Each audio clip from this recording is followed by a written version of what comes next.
Hello and welcome to this episode of Outside Ourselves. I am your host, Kelsi Climbera. Today, I'm talking with theologian Andrew Root about his work on ministry in the secular age, as well as his newest book, Evangelism in an Age of Despair. In his book and in this conversation, Andrew reframes evangelism away from techniques of persuasion or the pursuit of happiness and towards a theology of consolation. We talk a lot about the irony behind our late modern obsession with the pursuit of happiness and how that often leads to its opposite, as well as, of course, what exactly Andrew means by a theology of consolation and how really he centers that on Luther's theology of the cross. I know you'll enjoy this episode. So with that, here is our conversation.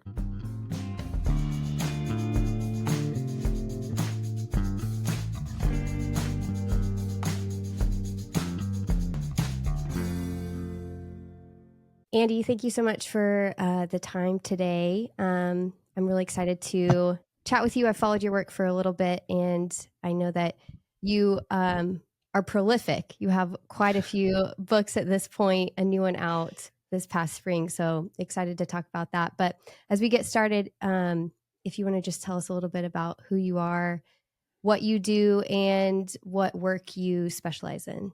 Yeah, I don't know if it's prolific or insane is maybe a better word for it. I I like to think they're the torture same word. myself. Yeah, I think they're the same, especially when it comes to writing and scraping things out of your brain. It's yeah, you have to be a bit insane. But yeah, I live in the Twin Cities and I teach at Luther Seminary, and I've taught at Luther Seminary for 20 years. So Oh, wow. I like to tell people I started when I was 12, but it's not true. I'm just now becoming quite an old person. At least I'm feeling that way. Mhm. Yeah, so that's what I do. I've been on that faculty for, like I said, 20 years, and I specialize. I oversee the youth ministry program there, and I've written at the beginning a lot about youth ministry, but that's broadened out to kind of thinking about the practice of ministry more generally, which in some ways has kind of been pretty consistent with the way I even thought about kind of ministry with younger generations of people, kind of thinking about the theological task of ministry and what it means to try to encounter God in a kind of late modern time, and the challenges that raises, and the kind of conundrums that thrusts pastors and ministers into. And so those have kind of been the big ideas that have run through my work since the very beginning. Mm. Yeah, you specialize in talking about late modernism or the secular age. Can you, for those who might be unfamiliar, I know this is a big term, but can you kind of give us a definition, a working definition for what you mean when you talk about the secular age? Yeah, well, this is a very dangerous question because we could go on for 10 hours trying This is to. the podcast right here. Yes, right, This exactly. So let question. me try to make it sound bitey enough. I mean, I think that this is really it's a contested question of what does it really mean Mm. to live in a secular age, and at least for 20, 30 years now, that's been a real conversation, at least in social philosophy, of like, what does it mean to be secular? Is the West really secular? Is it not? Have you ever seen how many tarot card shops there are in urban areas? How could we be secular? Or everybody wants to be spiritual. How could we call this a secular age? But I follow a Canadian philosopher named Charles Taylor, who, just talk about how long we could talk about this, wrote a book just trying to answer one question of how the West became secular, and it took 770 pages just to Yeah. write that one book. So it's a very complicated answer of what it means to live in a secular age. But I follow him, and his essential assertion is it's not necessarily the loss of people going to church. I mean, that's Mm. part of it, that Mm. fewer and fewer people are going to religious institutions. Obviously that's a dynamic of what it means to live in a secular age, but that's not the heart of it. Really, what it means to live in a secular age is that the whole kind of constitution and imagination of what it means to believe changes, and Mm. that to live in a secular age is to live in a time where we're very aware that we could believe something else.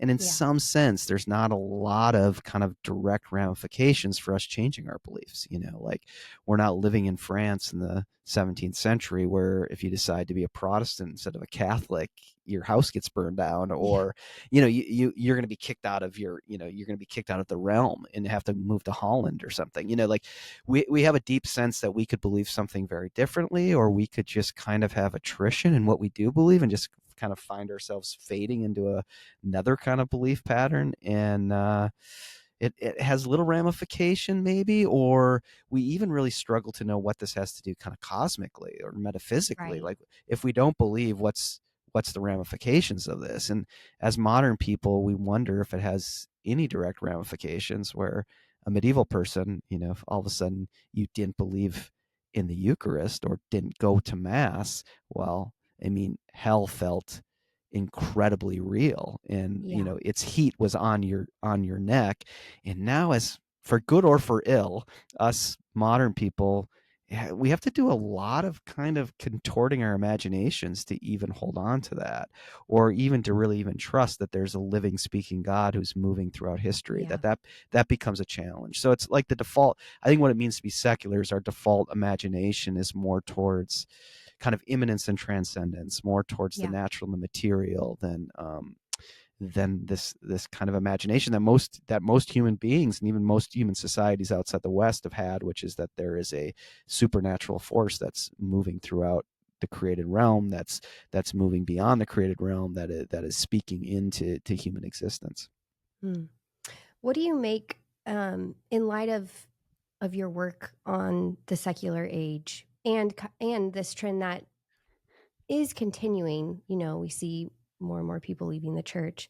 What do you make of this other trend that seems like it's kind of rearing its head a little bit in Yeah. this past year of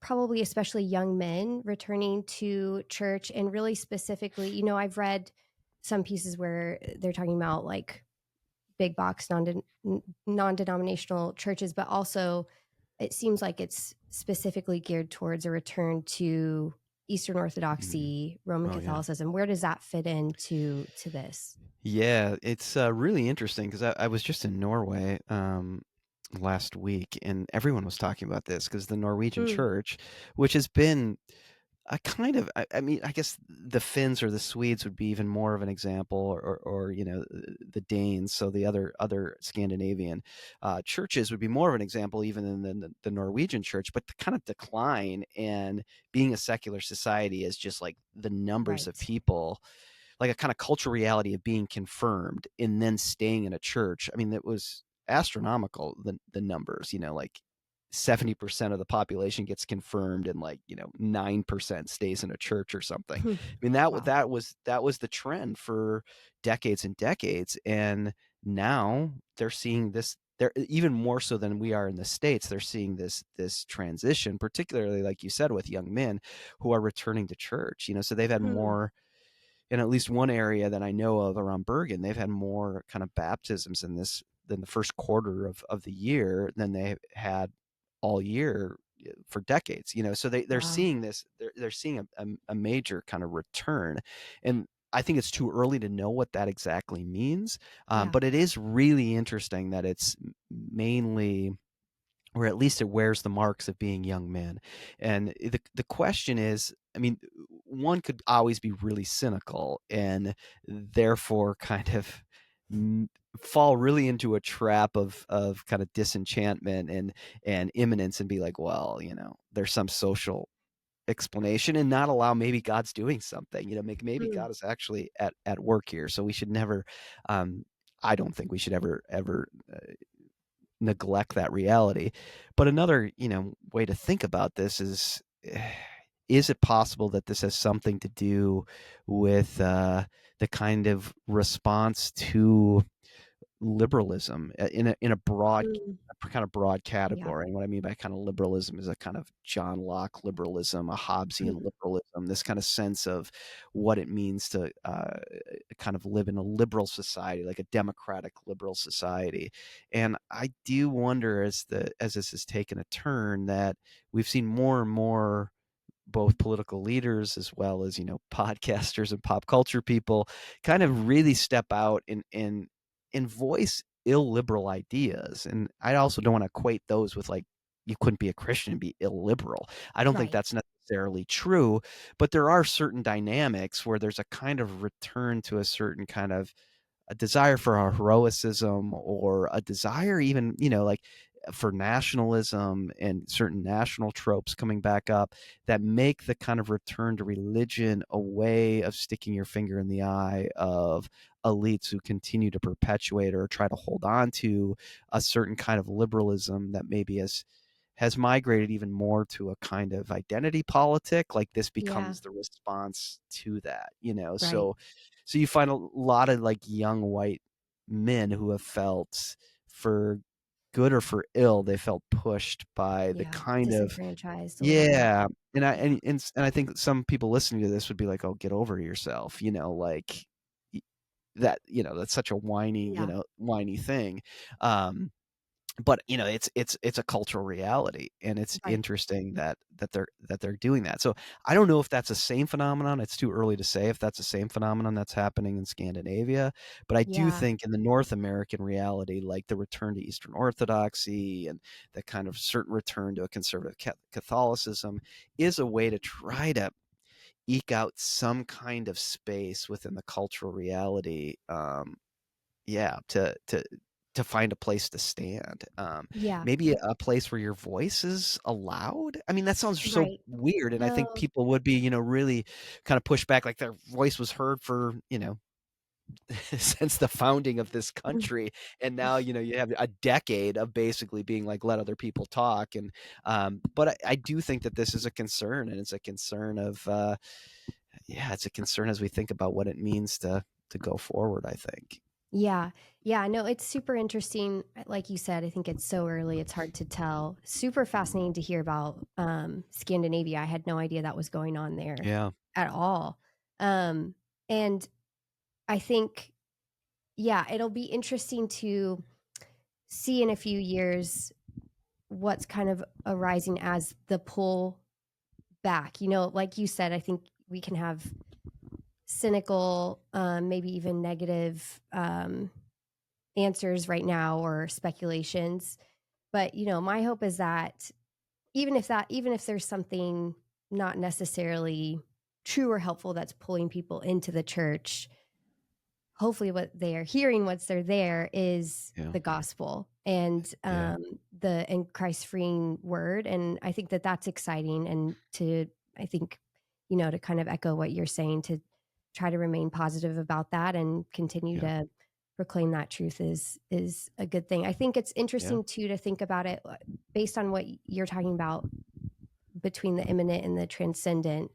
What does that, if any, does that have a part to play? Yeah. Is that part of the conversation? I don't know.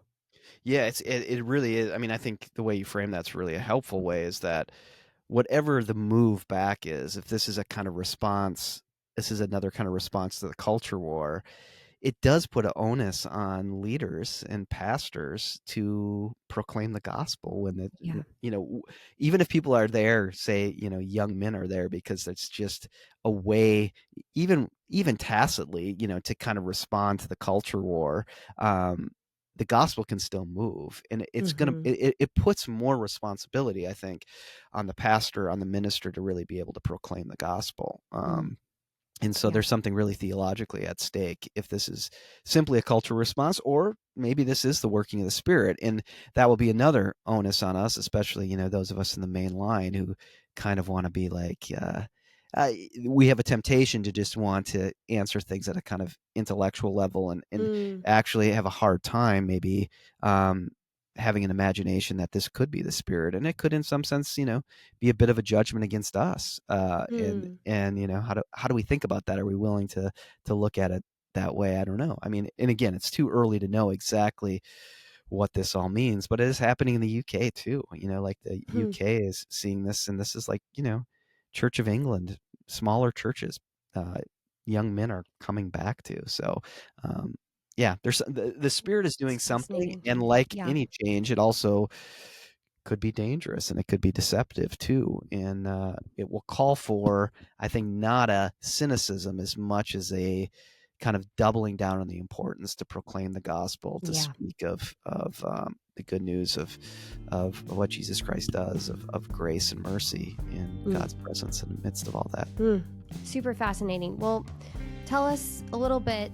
I want to transition a little bit to your new book, Evangelism in the Age of Despair. Can you tell us just a little bit about the book in general and why you've written, I think, a 6-part series on ministry in the secular age. Yeah. This book is not a part of that, correct? It's Right. separate. Yeah. So how does Yeah. this compare to that series? Why did you feel like it was important to write? Yeah. Well, first of all, I was cheating because this could be volume 7 in that. Okay. It really could be, but Okay. we decided that 6 was enough because it started as a 3-volume series and turned to a 6-volume series, and some people were really mad at me for that. I mean, they were really happy to see other books come out, but they were like, you said it was 3, now it's 6.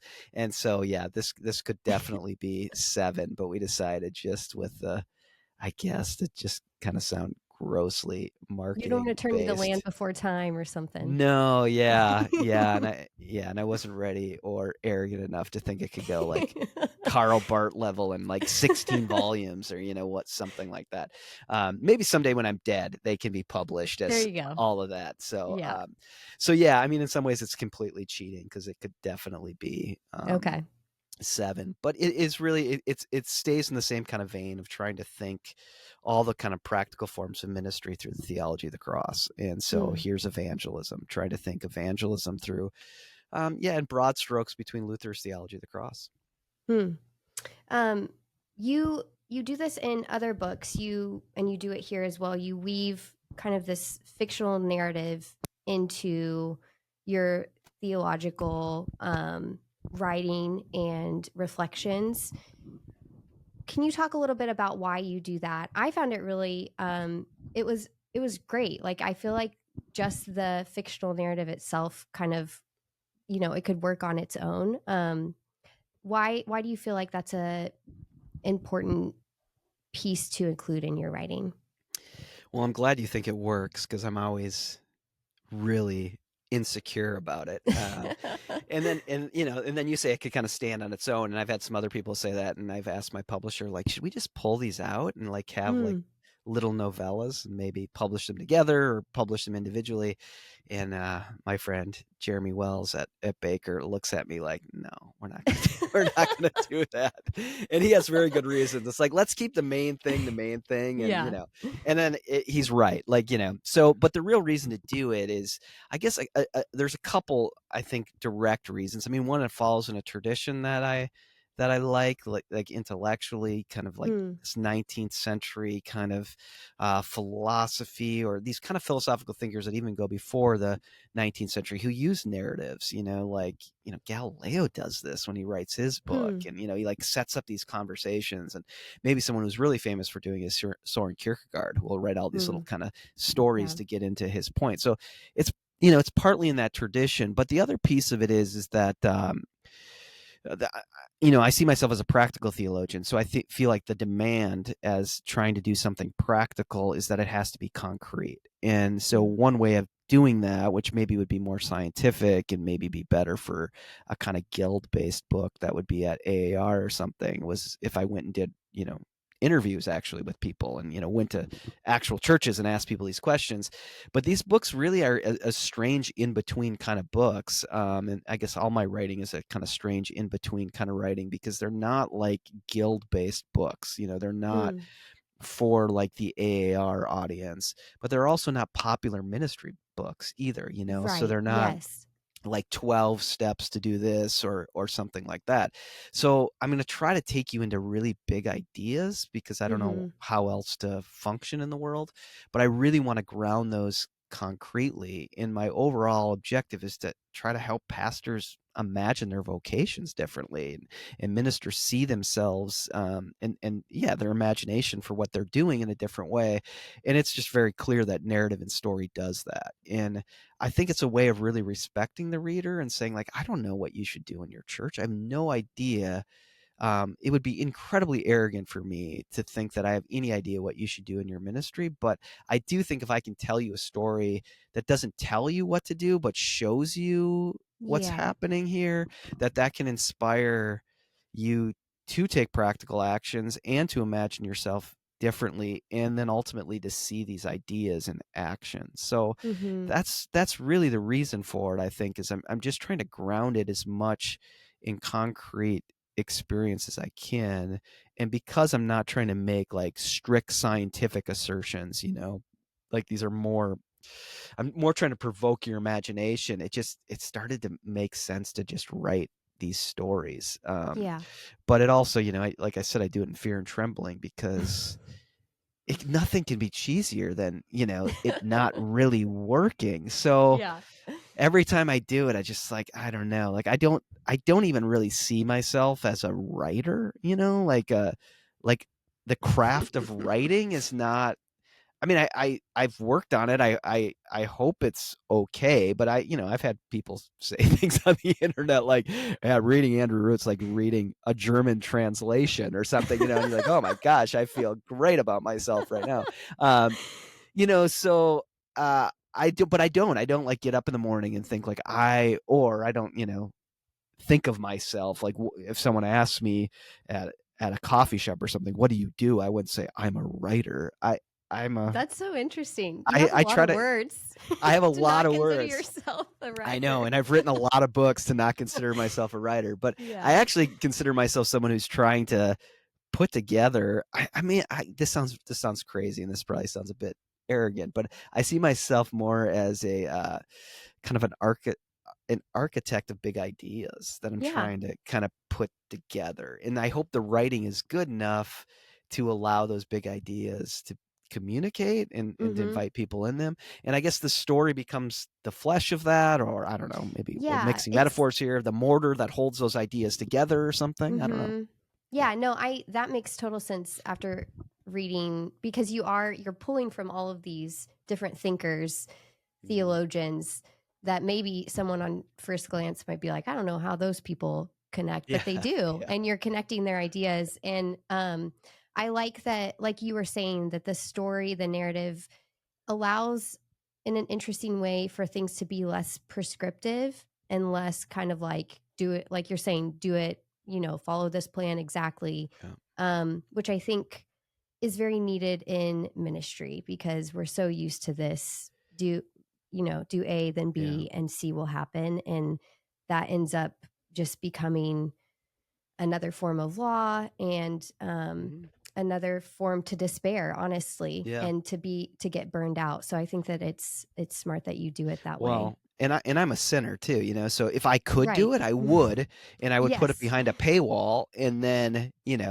I would ding your credit card every month to get 3 new ideas, and, I would, I don't know, I'd be flying private everywhere I went, so it's, I don't think it's all just pure nobility. It's Sure. also, like, I mean, I guess at push comes to shove, I think that it actually does reduce reality and doesn't consider the depth of people's own wisdom. But at another level, it's really hard to do that well without it being cheesy in its own right.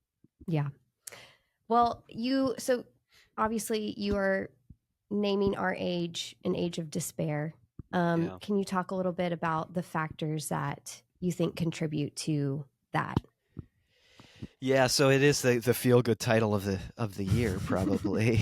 um, I actually had this book on vacation a few weeks ago, and like we were in Florida, and a distant relative came by that I've never met, and was like, "Oh, interesting book." yeah, like, are you okay? Do we need Yeah, do you need to nice talk to to meet anybody? you. Yeah, here's the card of my therapist if you need to Yeah. talk to them. Yeah. Anyway. Yeah, well, the crazy thing is this is the second book of mine that has had despair in the title. So back a long time ago, I had a book called The Promise of Despair that was kind of based. Amazing. Yeah, so this is the second time despair finds its way into a title. And back in the early days of Twitter, like, I don't know, like 2011 or something. Someone made a mock Twitter for me, and it was like Andrew Root, and like the bio was "Death is cool" or something like that. And I never know who did that. It was some friend of mine that was just totally mocking me. So there is that there's this kind of existential tone to this,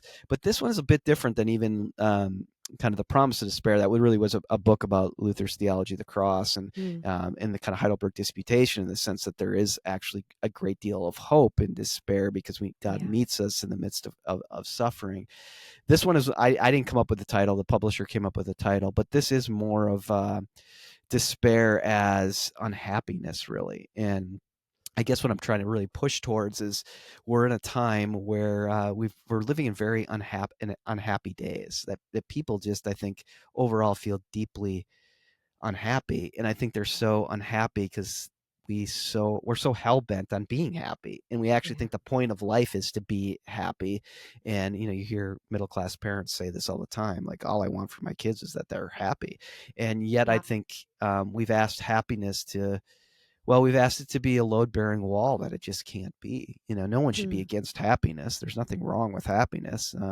Like I tell my students, happiness is like money. If it comes into your life, take it. The question just is, like money, is it worth living for? Is it the primary Mm. thing worth living for? And I think we're kind of seeing here in late modernity, and maybe the third decade of the 21st century, that it may not be really worth living for. There needs to be something bigger, and maybe this is a kind of positive element, or maybe signals something good about some people's, at least in continental Europe, their return to church, is they're actually looking for deeper forms of meaning, Yeah. than just this kind of drive to make yourself happy and to feel happy. They're recognizing they need some kind of larger horizon than that. But I do think that one of the reasons we hate each other so much, and we have so much bad behavior on social media and things like that, and are so outraged by everything, is because the kind of project of pursuing happiness as the highest good to our lives has failed us in many ways.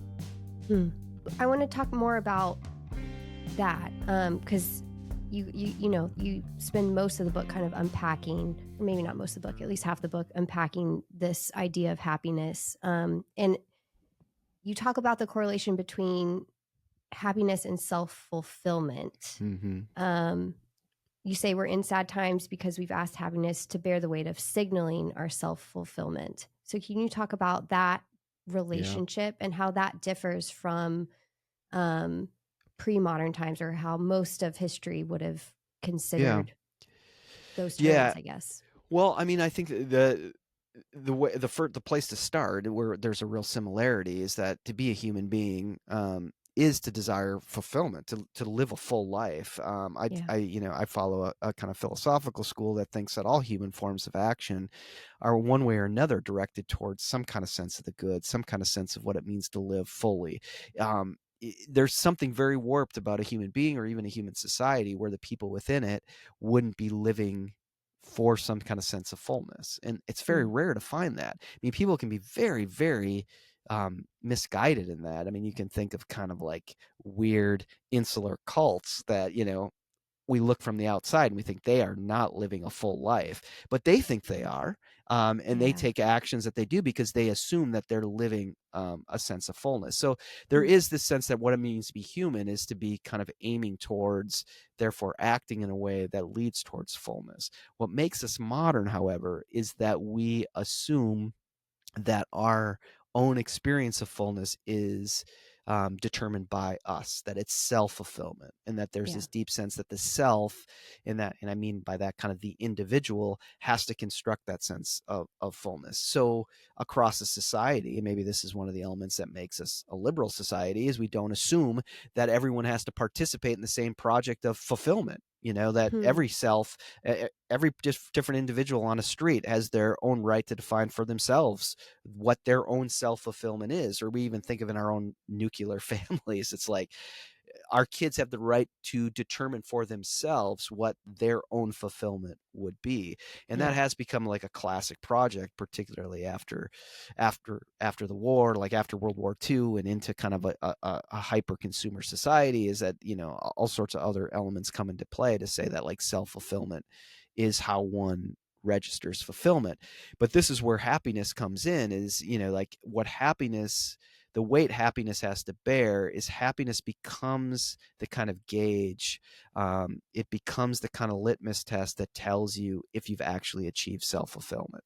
Hmm. Where if you're a pre-modern person, you would have all sorts of different narratives. You'd have all sorts of different practices that would determine it. You wouldn't assume that fulfillment was self. It would be something outside of you, something bigger than just you.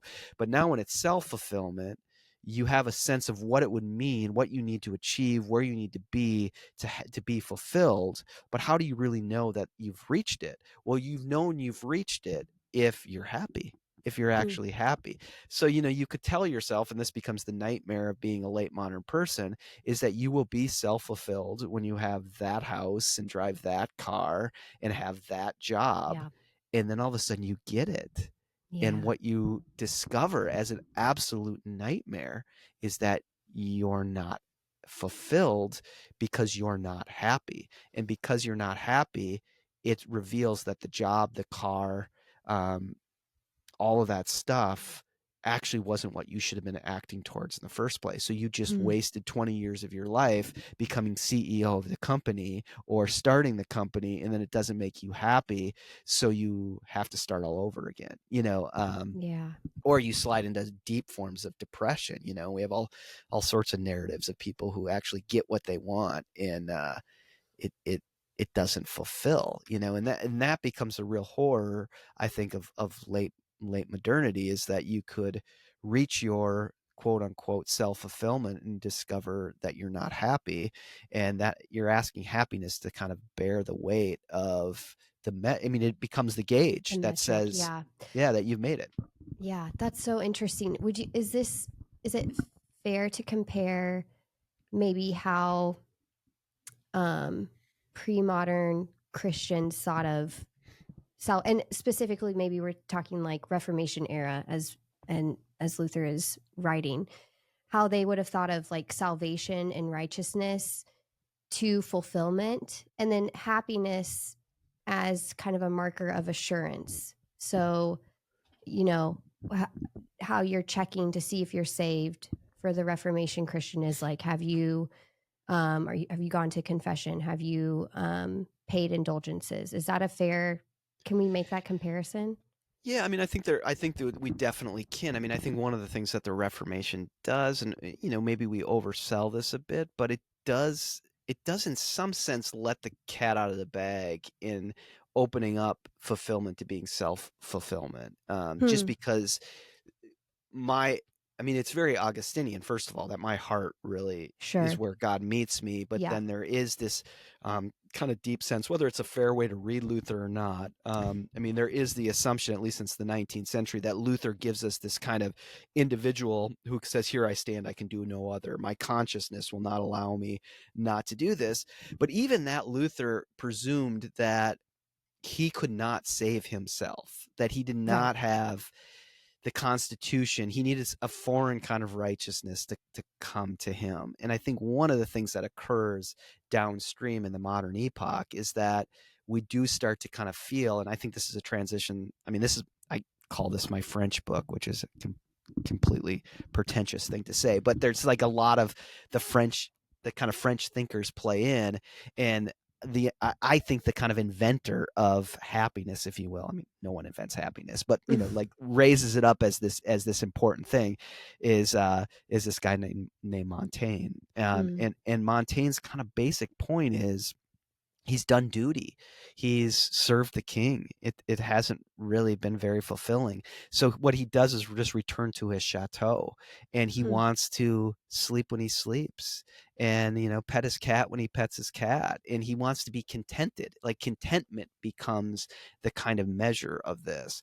And I think even in the early days of the Reformation, contentment was not the goal. No. Yeah. There was no Right. sense of kind of contentment. You lived before God, and there was senses of joy when you realized that the word came to you and saved you, or Yeah. and there was this gift of the foreign righteousness coming and making what's broken in you alive. The experience of that is joy. Like that, Right. a la C.S. Lewis, you're surprised by this, that this is a gift. This is a complete gift. Happiness is not a gift necessarily, as we think about it in this Montaigne form. Happiness is something I achieve. Yeah. You It's work for something, it. yeah, or at the Yeah. very least, it's a state of mind. Yeah. Okay. Like I do it in some ways myself. Either it's because of the circumstances that I've forged for myself, or maybe I should be at least a little bit self-aware, and I had certain privileges that also allowed me to do that. But for the most part, I had to mediate them. I had to make them valuable, and I've always had the right attitude, and that's why I'm happy. So I've done that. Where Mm-hmm. my experience of joy is that it is grace. It is something that kind of Yeah. it's the experience of receiving a gift, and that's, we talk about Christmas joy and things like that, because that's best. It's not like one of those car commercials where you go outside and you get the keys and your spouse gets the keys, or we're almost at the season. I don't know when this podcast will go, but we're just months away from Every Kiss Begins with K, every other commercial that you're watching happening, and that there is this kind of idea that this is true happiness. That's not the Christmas joy. The Christmas joy, of course, is that you receive a gift that you have no merit to receive, Yeah. and yet it's given to you, and your only response can be a sense of gratitude, and a sense of being included and bound to something that is undeserving. Where happiness is, in many ways, you deserve it, I guess, or it's completely circumstantial. I mean, that's how the kind of Yeah. ancient Greek philosophers thought of it. They thought, some people get lucky and they die happy, and that's a good thing, but it's not worth Mm-hmm. living for. Like, being happy is not worth living for. For them, virtue was worth living for. Mm. And sometimes seeking virtue will make you miserable. Sometimes you get to the end of your life and you realize you're kind of happy, but you haven't lived a good life just because you die happy. You've lived a good life because you've lived virtuously. And I think maybe for Luther's casting aside the virtue system, but for Luther, you are living faithfully because you live in faith. Right. And Yeah. faith is acceptance of the promise of the gift that's given to you, that you have no merit to receive in yourself. Yeah. So you're arguing that kind of in response to this problem of despair and this search for happiness that's unending and leaves us in despair, that we need to recapture a theology of consolation. You go as far as to define evangelism as the practice and theology of consolation. And when you talk about this, I think in your introduction, you are careful to say that you want to emphasize the consolation, not the evangelism. Can you talk a little bit about that relationship and that emphasis? Yeah, I mean, this is just a podcast of me airing my insecurities, but I'm a bit I'm a bit insecure about the book too, because evangelism is like the lead thing, and it's Mm. probably the clickbait piece of the title, but the book really is more of a theology of consolation than it really is I mean, there's no like methods of evangelism here, or there's no, like, when you read an evangelism book, you often get like, these are 6 different ways evangelism has been done historically, or 6 ways it's been done in the modern period, and these are the good parts, these are the bad parts. There's none of that really. I mean, I'm really trying to kind of take a theology of consolation and then think about evangelism and discipleship kind of wrapped up within that. Hmm. And so, ultimately what I want to think of evangelism as is this invitation um, into following Jesus Christ. And so it really becomes, and I guess this has been a through line of my work, it becomes an articulation, it becomes a demand maybe on the minister to be able to articulate where Jesus Christ is present. Where do Hmm. people come up against the very presence of Jesus Christ? And this is why I said, like, I'm trying to think about evangelism through the theology of the cross. So if Luther wants to make this assertion that where God is found, God can be found all sorts of places. God can be found wherever God wants to be found, because God is God. But what God has shown us in the person of Jesus Christ is that God is found primarily in the cross, in places of suffering and death, not because God glorifies suffering and death, not because God is a Norwegian metal band, like just loves death and despair, like I did in the early 2000s. But it's because God is a minister who takes what's dead and brings life out of it. So then what does it mean to do evangelism in that kind of cadence of the theology of the cross? And I'm really trying to think of the theology of the cross as more than just something that's about atonement, a kind of metaphysical atonement, which it is, but it's also a hermeneutic about who this God is and how this God acts and how this God meets us. And so I think the theology of the cross, I think there's like a subtext here that, maybe others can wrestle with and see if I'm right or not. But I do think the theology of the cross, as Luther is articulating it, is really built off or born off or inspired from a theology of consolation. This idea that God comes near, and that the call of the Christian too is to console our neighbor, is to be with them in the midst of sorrow. And this has been in the tradition really since the 4th, 5th century. And there was a consolation a philosophy book that was like core, written in like the 8th, 9th century, that was like core on everyone's syllabus through the medieval period. So consolation has been really there, but we've kind of lost it in the modern period. And I think we're kind of culturally at a moment where people are really utterly alone. Yeah. And so you do have something occur, like your father dies of a heart attack, or your child's diagnosed with some disease or something, and you turn to social media and you post that, and you do get kind of pseudo, very flat consolations. You get a lot of emojis with sad faces and a tear, down it. But everyone forgets about it right away, Yeah. and we have very few kind of mechanisms within our kind of cultural reality where people will sit with you in your grief anymore. Yeah. Or people will even, a la theology of the cross, call a thing what it is. People will say, that's really hard, or that sucks on social media or whatever, but try Or that's posting not that. the way it's supposed to be. And Yeah, yeah. yeah. People will say that, and people mean it, but the forum of social media to give consolation just is not embodied enough. It's not Yeah. communal Oh, yeah. enough. It just For it sure. can't bear that weight. And then I just think we have a ton of people who are so angry and upset because they're so alone with their sorrow. So I'm really kind of trying to push the church to think, what if one of the main ministries we have within the world is to be with people in the midst of their grief and their sorrow. It's to give consolation, is to see people's grief and sorrow. And the story is trying to kind of show what that could look like. But then I'm trying to articulate how doing that isn't just positivity. It isn't just a nice thing to do. It isn't just even neighborly. It actually becomes a space where we bear the very presence of Jesus Christ, that Jesus Christ is present in those encounters of human beings who care for each other in and through this death experience, in and through this grief. And in a real way, that's coming up against the very presence of Jesus Christ. And therefore it's calling people into an encounter with Jesus Christ to follow. So evangelism happens through the actions of giving consolation, is what I'm really trying to push towards. And I think we're in a cultural moment where this is needed really deeply. I mean, it's been in the tradition, like I said, for forever, but maybe right now it's becomes an essential kind of dynamic for us to really practically live out what it means to send people from our congregations into the world, not in any instrumental way, but in a way of really seeing people and being with people to console them and to follow Jesus into sorrow. Yeah.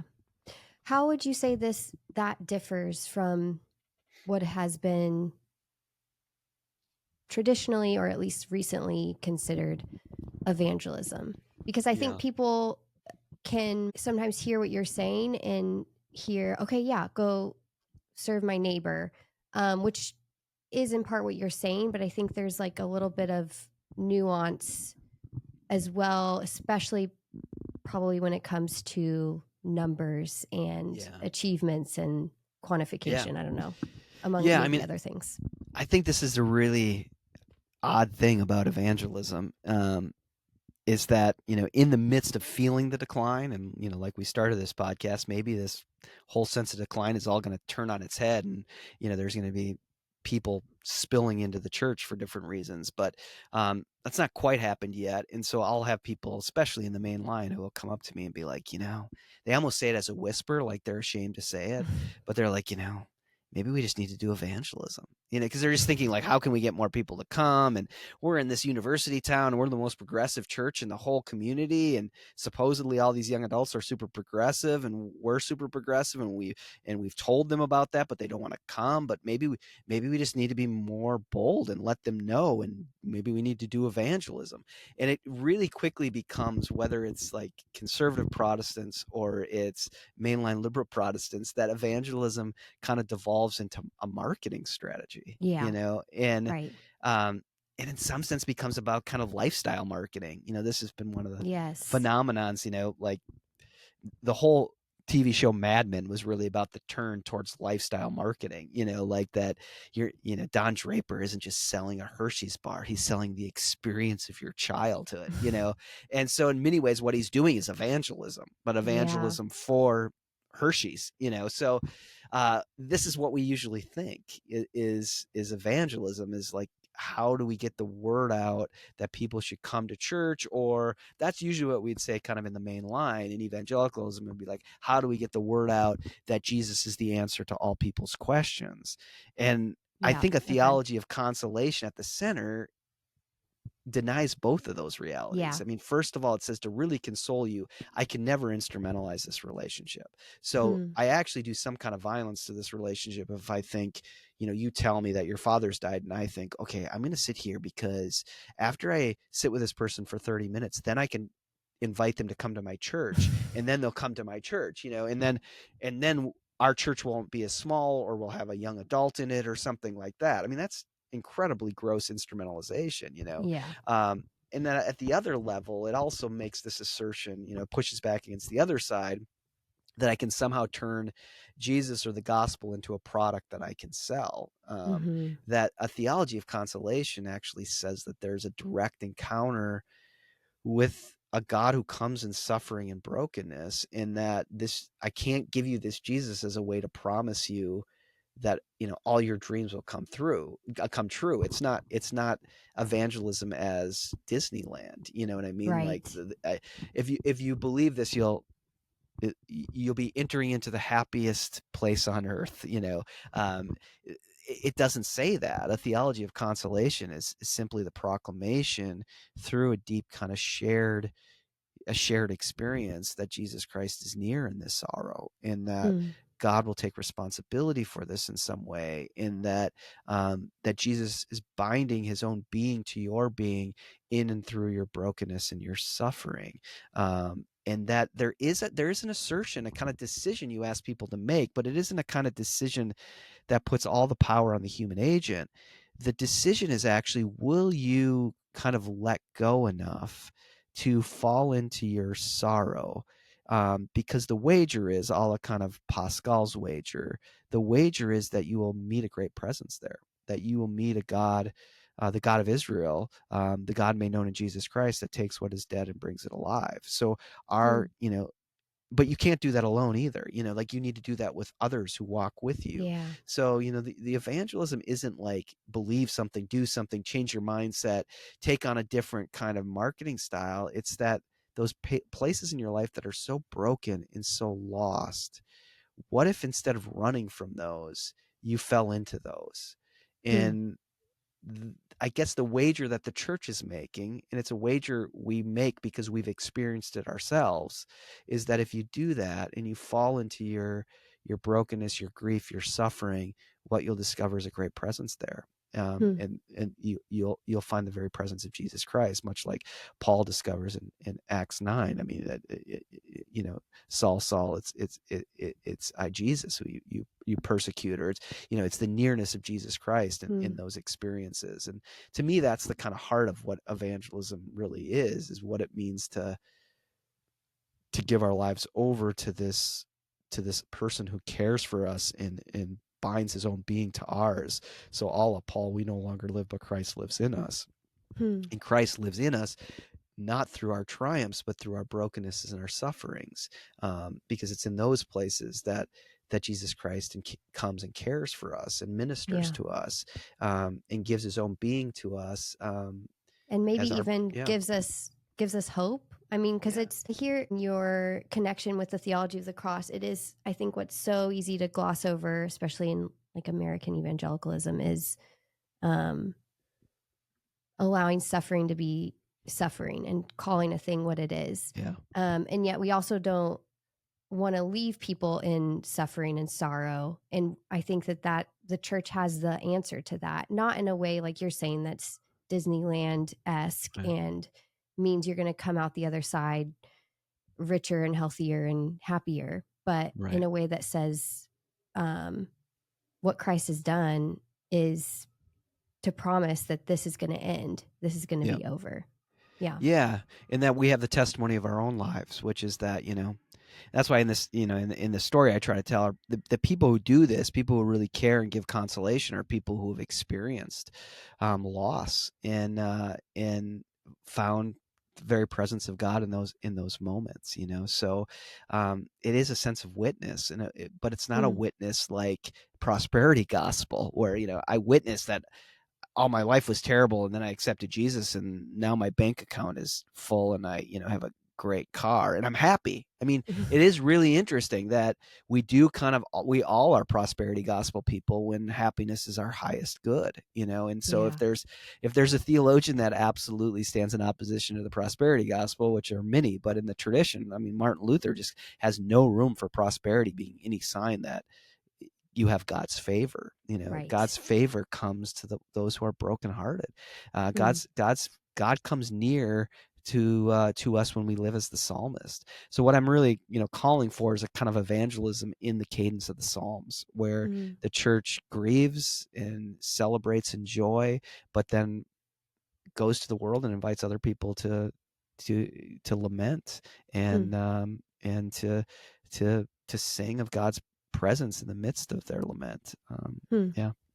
And I feel like Luther would also say everyone has that lament. Like, it's not, because I think that what tends to happen too is then when we're focusing on suffering, then we start to compare our suffering to each other, and we start to have this inverse ladder where all of a sudden I'm more righteous because I suffer more. But I see in Luther also a rejection of that, you lament because that's the reality of the life of a sinner. And we can be joined in that.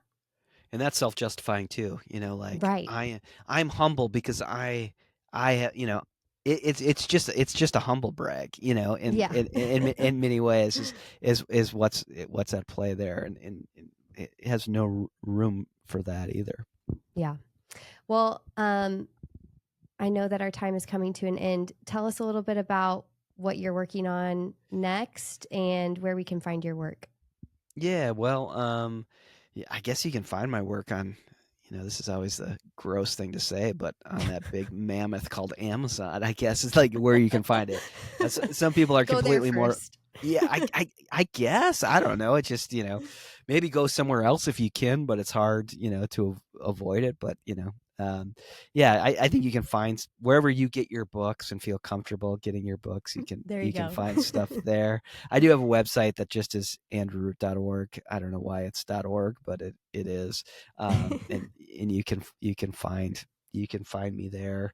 And yeah, what I'm working on now, pretty quickly, my wife and I have I have a popular book, a more popular book coming out about a pilgrimage we did with our teenagers and a kind of pilgrimage of letting go. So that's coming up pretty imminently, which is kind of thinking about parenting and pastoral leadership as uncontrollability and kind of acceptance of uncontrollability, and tries to analyze maybe one of the elements that makes us modern people is that we just love control. And unfortunately, as moderns, we're pretty good at control. We can control a lot of stuff, but it also boomerangs on us and disconnects us and depresses us and makes us anxious, and in many ways can make us miserable if control becomes the driving dynamic of some of our most intimate relationships, say in congregations or with our own children. So that's coming out. And then there's a book next year in I guess the first half of 26, that really could be volume 8, but we won't say that to anyone because I don't want anyone to be mad at me. But we'll, it's a weird book. It's a reading of 1st and 2nd Kings next to kind of some of the stories of decline we have and some of the dangers of that. So yeah, okay. So and ways to think about growth, because we always are kind of obsessed with growth. So yeah, for sure. Well, awesome. Well, thanks so much for your time, Andrew. It's been great. Yeah, thanks for having me. Outside Ourselves is a 1517 podcast and show. To learn more about all of our podcasts and all of our shows, please go to 1517.org. If you like this episode and you haven't done so already, I would love if you could subscribe to the Kelsi Climbera YouTube channel. That's where all of the Outside Ourselves shows come out every other week. And if you have an extra 5 seconds and could give the show a 5-star rating on Apple Podcasts, that would be super helpful. That's a really easy way to help other people find the show as well. Thanks as always for listening. I will be back here in the next couple weeks with our next guest.